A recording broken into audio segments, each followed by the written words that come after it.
নমস্কার, তোমাদের জন্য আরো একটি দারুণ সুখবর নিয়ে চলে এলাম। তো হাইকোর্টে নতুন কিন্তু নিয়োগ শুরু হলো। গ্রুপ ডি পোস্টে নতুন নিয়োগ শুরু হয়েছে। একাধিক পোস্ট তার মধ্যে কিন্তু রয়েছে, যেমন পিয়ন রয়েছে, অর্ডারলি রয়েছে এবং গার্ড। এই গ্রুপ ডি টাইপের যে পোস্টগুলো রয়েছে, পিয়ন, অর্ডারলি, গার্ড পোস্টের তরফ থেকে নিয়োগ করা আছে, যেখানে যোগ্যতা বলছি শুধুমাত্র মাধ্যমিক পাস। মাধ্যমিক পাস করে থাকলে এই সমস্ত গুরুত্বপূর্ণ পোস্টে তোমরা কিন্তু অ্যাপ্লাই করতে পারবে। বয়স 18 থেকে 40 থাকছে। আর এখানে ছেলে মেয়ে উভয় ক্যান্ডিডেট কিন্তু আবেদন করতে পারবে। লাস্ট ডেট রয়েছে 10 আগস্ট 2026। সম্পূর্ণ অনলাইনে কিন্তু এখানে অ্যাপ্লাইটা তোমাদের কমপ্লিট করতে হবে। তো এই নিয়োগ সংক্রান্ত ইন ডিটেলসের সমস্ত বিষয়গুলো নিয়ে আমরা পরপর কিন্তু স্টেপ বাই স্টেপ আলোচনা করব। তো ভিডিওটি তোমরা একদমই স্কিপ করবে না, প্রথম থেকে শেষ পর্যন্ত দেখো। আর চ্যানেলে নতুন হয়ে থাকলে অবশ্যই এক্ষুনি চ্যানেলটিকে তোমরা সাবস্ক্রাইব করে রাখো। এরকম নিত্য নতুন সমস্ত রাজ্য ও কেন্দ্রের গুরুত্বপূর্ণ চাকরির অফিসিয়ালি আপডেট সবার আগে আমাদের এই চ্যানেল থেকে কিন্তু তোমরা পেয়ে যাবে। এবং পাশাপাশি তোমরা তোমাদের জেলার নামটা কিন্তু এক্ষুনি কমেন্টে লিখে জানিয়ে দেবে যে তোমাদের জেলার নামটা কি রয়েছে। তোমাদের জেলা থেকে যদি কোনো রকমের গুরুত্বপূর্ণ চাকরির নোটিশ যদি পাবলিশ হয়, সবার আগে কিন্তু আমার এই চ্যানেল থেকে তোমরা জানতে পারবে। তার জন্য অবশ্যই এক্ষুনি তোমাদের জেলার নামটা কমেন্টে এক্ষুনি লিখে দাও। ওকে, তো দেখো একটা ওভারভিউ দেখে নাও। এখানে হাইকোর্ট গ্রুপ ডি রিক্রুটমেন্ট 2026 কিন্তু অফিসিয়ালি বিগ নোটিশ কিন্তু তারা পাবলিশ হয়েছে। অফিসিয়াল নোটিশ থেকে কিন্তু সমস্ত বিষয়গুলো স্টেপ বাই স্টেপ আলোচনা করব। একাধিক পোস্ট রয়েছে, গ্রুপ ডি টাইপের পোস্ট। দেখো পিয়ন রয়েছে, অর্ডারলি রয়েছে এবং গার্ড পোস্টের তরফ থেকে কিন্তু নিয়োগ করা হচ্ছে। এবং দেখো এখানে আবেদন করার জন্য যোগ্যতা লাগবে মাধ্যমিক পাস। শুধুমাত্র মাধ্যমিক পাস যোগ্যতা থাকলেই কিন্তু আবেদন করা যাবে। কোনো এখানে পার্সেন্টেজ অফ মার্কের কিন্তু এখানে প্রয়োজন নেই। শুধুমাত্র সিম্পল মাধ্যমিক পাস যোগ্যতা থাকলে আবেদন করা যাবে। 18 থেকে 40 হচ্ছে বয়স। বয়স হচ্ছে 18 থেকে 40-এর মধ্যে যদি হয়, অবশ্যই তোমরা এখানে কিন্তু অ্যাপ্লাই করে দেবে। ওকে, এবং দেখো অল ইন্ডিয়া ফ্রেশার মেল এবং ফিমেল উভয় ক্যান্ডিডেট তোমরা কিন্তু এখানে অ্যাপ্লাই করতে পারবে। অর্থাৎ প্রত্যেকটা স্টেটের ক্যান্ডিডেট তোমরা কিন্তু এখানে অ্যাপ্লিকেশন করতে পারবে। তো চলো এই নিয়োগ সংক্রান্ত সমস্তটাই অফিসিয়ালি ভাবে অফিসিয়াল নোটিশ থেকে তোমাদেরকে স্টেপ বাই স্টেপ জানিয়ে দিচ্ছি। দেখো এখানে তোমাদের কিন্তু আবেদন শুরু হয়ে গেল আজ থেকে। 20 জুলাই 2026 আজ থেকে তোমাদের কিন্তু আবেদন শুরু হয়েছে সকাল 11টা থেকে। লাস্ট ডেট রয়েছে 10 আগস্ট 2026 বিকাল 5টা পর্যন্ত তোমরা কিন্তু এখানে অ্যাপ্লিকেশন করতে পারবে। আর দেখো সিলেকশন যে বিষয়গুলো রয়েছে, তোমাদের কিন্তু একটা টেস্ট নেওয়া হবে এবং তার জন্য কিন্তু ডাউনলোড করতে পারবে অ্যাডমিট কার্ড। সে তার ডেট কিন্তু পরবর্তী পর্যায়ে জানিয়ে দেওয়া হবে। ঠিক আছে, এবং দেখো তোমাদের টেস্ট এক্সাম সেন্টারটা কোথায় রয়েছে এবং টাইম থেকে শুরু করে তোমাদের কত সময় পরীক্ষাটা নেওয়া হবে, সমস্ত বিষয়গুলো তোমাদের কিন্তু অ্যাডমিটে কিন্তু উল্লেখ করা থাকবে। তো অ্যাডমিটটা পাওয়ার জন্য অবশ্যই তোমাদের কিন্তু আমাদের এই চ্যানেলটিকে সাবস্ক্রাইব করে রাখতে হবে। যখন যা আপডেট আসবে সমস্তটাই কিন্তু পেয়ে যাবে আমাদের এই চ্যানেলে। তো দেখো এখানে তোমাদের কিন্তু গ্রুপ ডি পোস্টে কিন্তু নিয়োগ করা হচ্ছে। ওকে, এবং এখানে তোমাদের কিন্তু দুটো এক্সাম কন্ডাক্ট হবে। একটা রয়েছে রিটেন এক্সাম, তোমাদের কিন্তু এখানে কন্ডাক্ট হচ্ছে। ঠিক আছে, এবং আরেকটি রয়েছে তোমাদের হচ্ছে ইন্টারভিউ। এই দুটো গুরুত্বপূর্ণ এক্সামের মাধ্যমে ফাইনালি কিন্তু তোমাদের সিলেকশনটা হয়ে যাচ্ছে। রিটেন এক্সামে তোমাদের থাকছে 75 নাম্বার এবং ইন্টারভিউতে থাকবে তোমাদের কিন্তু 25 টোটাল কিন্তু 100 নাম্বার উপরে বেস করে সিলেকশনটা কমপ্লিট হয়। তো দেখো তোমাদের রিটেন এক্সাম হচ্ছে 75 নাম্বার থাকবে টোটাল। এখানে সময় থাকবে 2 ঘন্টা। সাবজেক্টগুলো দেখে নাও। এখানে সাবজেক্ট বলা হয়েছে লেটার রাইটিং থাকবে 25 নাম্বার, হ্যান্ড রাইটিং টেস্টে থাকবে তোমার 25 নাম্বার এবং জেনারেল নলেজ এবং কারেন্ট অ্যাফেয়ার্স থেকে তোমাদের থাকছে 25 নাম্বার। টোটাল কিন্তু এখানে থাকছে তোমাদের 75 নাম্বার। ঠিক আছে, এটা কিন্তু রিটেন এক্সামে 75 থাকবে। এখানে ডিটেলসটা কিন্তু সিলেবাসটা ক্লিয়ার করা হচ্ছে। দেখো বলা হচ্ছে standards and scopes of the written paper. দেখো এখানে কিন্তু ডিটেলস কিন্তু দেওয়া রয়েছে, এগুলো দেখে নেবে। ভাইভা ভয়েস অর্থাৎ ইন্টারভিউ রয়েছে। ইন্টারভিউতে তোমাদের কিন্তু থাকছে দেখো শুধুমাত্র 25 নাম্বার ইন্টারভিউ এবং রিটেন হবে। টোটাল কিন্তু 100 নাম্বার কিন্তু এখানে থাকছে। অ্যান্ড 100 নাম্বার উপরে বেস করে ফাইনালি কিন্তু এখানে সিলেকশন তোমাদের হবে। তো দেখো তোমাদের কিন্তু এখানে সম্পূর্ণ অনলাইনে কিন্তু আবেদন করতে হবে।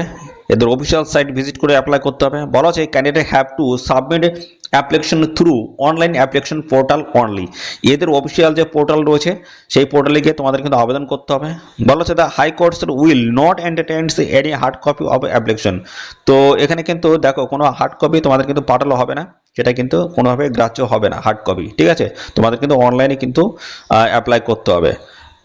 বলা আছে before submissions of online application the candidates are to read the instructions carefully in the how to apply segments of the online application portal. অর্থাৎ এখানে বলা হচ্ছে তোমরা যখন অনলাইনে আবেদন করবে তার আগে কিন্তু অবশ্যই ভালো করে ইনস্ট্রাকশন যেগুলো দেওয়া রয়েছে সেগুলো কিন্তু তোমাদের পড়ে নিতে হবে, দেখে নিতে হবে, বুঝে নিতে হবে। ওকে, এবং দেখো হাইকোর্টের যে অফিসিয়াল সাইট রয়েছে সেই সাইট তোমাদের ভিজিট করতে হবে। এটা হচ্ছে অফিসিয়াল সাইট। এখানে কিন্তু আজ থেকে আবেদন শুরু হয়ে গেল। 10 আগস্ট 2026 হচ্ছে লাস্ট ডেট। এই সময়ের মধ্যে অবশ্যই তোমরা কিন্তু এখানে অ্যাপ্লিকেশন কমপ্লিট করে দেবে। ওকে, তো দেখো এখানে তোমাদের কিন্তু একাধিক পোস্ট রয়েছে, গ্রুপ ডি টাইপের কিন্তু এখানে পোস্ট রয়েছে। তো এই পোস্টে তোমরা তো আবেদন করবে। তো দেখো স্যালারি কাঠামোটা কেমন রয়েছে। লেভেল 1 এর কিন্তু স্যালারি থাকবে 16,000 টাকা প্রত্যেক মাসে তোমাদের কিন্তু স্যালারি দেওয়া হবে। আবেদন করার জন্য যে যোগ্যতা লাগবে সেটা লাগবে মাধ্যমিক পাস। শুধুমাত্র মাধ্যমিক পাস যোগ্যতা থাকলেই এখানে তোমরা আবেদন কিন্তু করতে পারছো। বয়স হচ্ছে মিনিমাম 18 বছর, ম্যাক্সিমাম কিন্তু 40। 18 থেকে 40 যদি হয়ে থাকে অবশ্যই তোমরা কিন্তু এখানে অ্যাপ্লাই করে দেবে। এবং এখানে এসসি এবং পাশাপাশি এসটি ক্যান্ডিডেট যদি হয়ে থাকো বয়সে 5 বছর ছাড় রয়েছে। ওবিসি ক্যান্ডিডেট যদি হয়ে থাকো সেক্ষেত্রে কিন্তু বয়সে 3 বছর কিন্তু ছাড় থাকবে। ওকে, এবং অ্যাপ্লিকেশন ফিসটা দেখো এখানে ইউআর ক্যাটাগরির প্রার্থী যদি হয়ে থাকো 300 টাকা লাগবে। এসসি এসটি ক্যান্ডিডেট যদি হয়ে থাকো 150 টাকা তোমাদের কিন্তু এখানে আবেদন মূল্য পে করতে হবে। ওকে, এবং পাশাপাশি এই জায়গাটা দেখো এখানে যেটা বলছে only those the candidates who qualify in the written exam will, এবং দেখো এখানে বলছে অনলাইন, এবং এখানে দেখো বলা হচ্ছে only those candidates who qualify in the written examination শাল বি কল্ড ফর ইন্টারভিউ। অর্থাৎ এখানে বলা হচ্ছে তোমাদের প্রথম কিন্তু রিটেন এক্সাম কন্ডাক্ট হবে এবং তার বেসিসে কিন্তু পরবর্তীতে তোমাদের ডেকে নেওয়া হবে, ইন্টারভিউতে কিন্তু ডেকে নেওয়া হবে। এবং দেখো এই জায়গাটা তোমাদের যেটা বলা হচ্ছে তোমাদের কিন্তু সমস্ত ডকুমেন্টসগুলো জমা পড়েছে এবং তারপর কিন্তু তোমাদের স্ক্রুটিনি করা হবে, তারপরে শর্টলিস্টেড হবে। শর্টলিস্টের বেসিসে দেখো ডেকে নেওয়া হবে 1:6 রেশিও অনুসারে, অর্থাৎ 6 জনকে ডেকে নেওয়া হবে, তার ভিতর থেকে কিন্তু একজনকে কিন্তু নেওয়া হবে, অর্থাৎ 6 জনের মধ্যে একজনকে কিন্তু এখানে নেওয়া হবে। পরবর্তী পর্যায়ে দেখো তোমাদের হবে ইন্টারভিউ। সেই ইন্টারভিউতে কিন্তু দেখো এখানে বলা হচ্ছে এখানে মোট যে শূন্য পদ রয়েছে তার কিন্তু 6 গুণ প্রার্থীদের, অর্থাৎ রিটেন এক্সাম কন্ডাক্ট হয়ে গেল। তারপর কিন্তু তোমাদের সেই রিটেন এক্সামে যারা কোয়ালিফাই করলো তার মধ্যে থেকে কিন্তু যে শূন্য পদ রয়েছে তার 6 গুণ প্রার্থীদের কিন্তু এই ভাইভা ভয়েস অর্থাৎ ইন্টারভিউতে কিন্তু এখানে ডেকে নেওয়া হবে। দেখো এই অফিসিয়াল নোটিশটি পাবলিশ হচ্ছে 17 জুলাই 2026। অ্যাডভার্টাইজমেন্ট নাম্বারটা কিন্তু এখানে দেওয়া রয়েছে। আর এদের অফিসিয়াল সাইটটা কিন্তু এটা, এদের এই অফিসিয়াল সাইট ভিজিট করে তোমরা কিন্তু অ্যাপ্লাই করতে পারবে। গ্রুপ ডি পোস্ট কিন্তু রয়েছে, সম্পূর্ণ পার্মানেন্ট পোস্টে কিন্তু তোমাদের এখানে নিয়োগটা কিন্তু করা হচ্ছে। দেখো এখানে সম্পূর্ণ পার্মানেন্ট পোস্টে তোমাদের কিন্তু নিয়োগ করা হচ্ছে। দেখো ডাইরেক্ট রিক্রুটমেন্ট, ঠিক আছে, একদম সম্পূর্ণ পার্মানেন্ট পোস্টে তোমাদের কিন্তু এখানে এই নিয়োগটা করা হবে। তো ত্রিপুরা হাইকোর্টের তরফ থেকে এই গুরুত্বপূর্ণ নোটিশটি কিন্তু পাবলিশ হয়েছে। এদের অফিসিয়াল ওয়েবসাইট ভিজিট করে এক্ষুনি অ্যাপ্লাই করে দেবে। দেখো গ্রুপ ডি টাইপের পোস্ট, পিওন রয়েছে, অর্ডারলি রয়েছে এবং গার্ড পোস্টের তরফ থেকে তোমাদের কিন্তু এই নিয়োগটা কিন্তু করা হচ্ছে। ঠিক আছে, তো এই হচ্ছে সমস্ত তথ্য। আর পাশাপাশি জানিয়ে রাখি এখানে অল ওভার ইন্ডিয়া বেসিস কিন্তু রিক্রুটমেন্টটাও হচ্ছে। আর এখানে আমাদের স্টেট থেকে যারা অ্যাপ্লাই করবে তোমাদের কিন্তু অ্যাজ এ জেনারেল ক্যান্ডিডেট হিসেবে তোমাদের কিন্তু অ্যাপ্লাই এখানে করতে হবে। ঠিক আছে, তো এই হচ্ছে সমস্ত বিষয়। তো এই নিয়োগ সংক্রান্ত আর কোনো তথ্য যদি জানতে ইচ্ছুক হও তার জন্য অবশ্যই এক্ষুনি কমেন্ট করবে। আর সাথে সাথে অবশ্যই ভিডিওতে একটি লাইক ও শেয়ার করে দেবে। চ্যানেলে নতুন হয়ে থাকলে চ্যানেলটিকে সাবস্ক্রাইব করে রাখবে। এরকম নিত্য নতুন সমস্ত গুরুত্বপূর্ণ চাকরির অফিসিয়ালি আপডেট সবার আগে আমাদের এই চ্যানেল থেকে পেয়ে যাবে। তো আজকের এই ভিডিওটি এই পর্যন্ত। পরবর্তী আরও একটি নতুন ভিডিওতে তোমাদের সাথে দেখা হবে। ধন্যবাদ।